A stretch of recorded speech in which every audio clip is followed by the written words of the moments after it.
Hello, good day. My name is Josiah Burkett. I am the principal of Prime Solutions, St. Kitts. We were contracted by the HOT OSM team here in the Caribbean to provide services for the Emergency Resources Mapping Project, St. Kitts and Nevis. The goal was to develop a comprehensive open data map or database of emergency resources in St. Kitts and Nevis, and to build local capacity so that stakeholders and volunteers can understand, maintain, and use this data in disaster risk reduction, response, and planning. Well, my experience in this workshop has been very positive. It's something I think that is needed and has been needed for some time.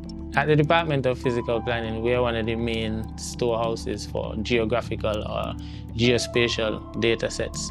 And the tools that we were exposed to during this training would allow us the ability to make our data sets more meaningful, more useful, more robust. The project emphasizes stakeholder engagement, training of volunteers, use of open mapping and open data approaches, and ensuring that data sets and maps are accessible to decision makers and the public.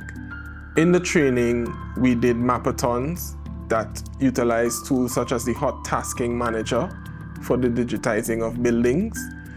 We also went into the field and collected the attribute data for these resources using Kobo Toolbox, and we showed volunteers how to use the HOT Field Mapping Tasking Manager as well.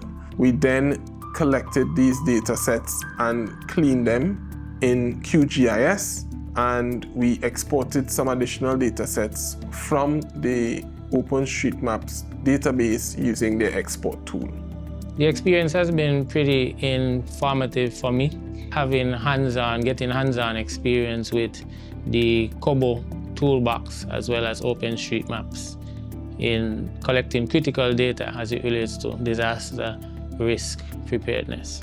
I find these tools are effective for gathering information before a storm and also after a storm, where we could identify critical buildings and also persons with disabilities who might need evacuation assistance. I found them very handy and very interesting to use. Most importantly, the Kobo Toolbox. In the field today, we're using it to ask the different business places on the critical questions that we had to ask them, and it was very helpful in that to gather data. And in terms of the OpenStreetMap, it was very fun to use, and I want to really, in the future, use it very more often and hopefully one day fill out the whole Nevis map. It is hoped at the end of this project that the trainees and volunteers are very confident in the use of GIS tools to continue to collect data, as well as be champions to train others in the data collection activities. It is also hoped that the decision makers can use these data sets to make informed decisions, especially as it relates to disaster response and resilience. The skill I'm most excited to apply, the ability to be able to tag vulnerable buildings and persons living in vulnerable areas on maps.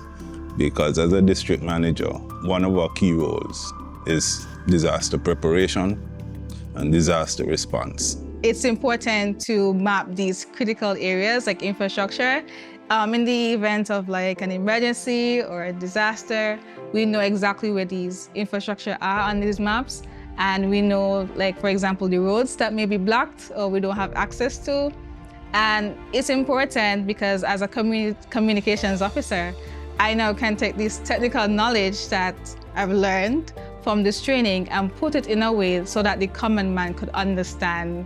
I am very confident in using these tools.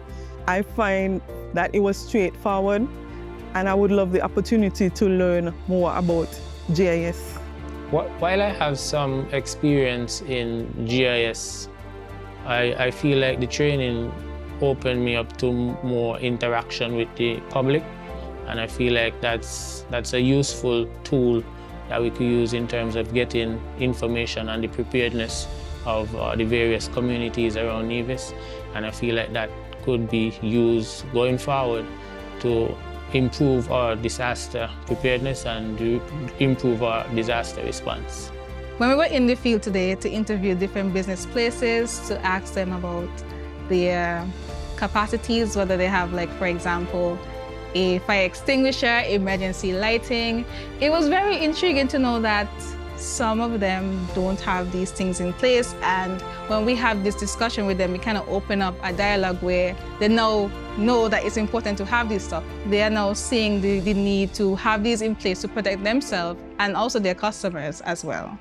It is hoped that these kind of projects encourage other islands and stakeholders to strengthen their databases, strengthen their ability to use GIS, and be able to make informed decisions and have more resilience against disasters. The biggest value I've gotten from these training sessions is being able to learn new tools.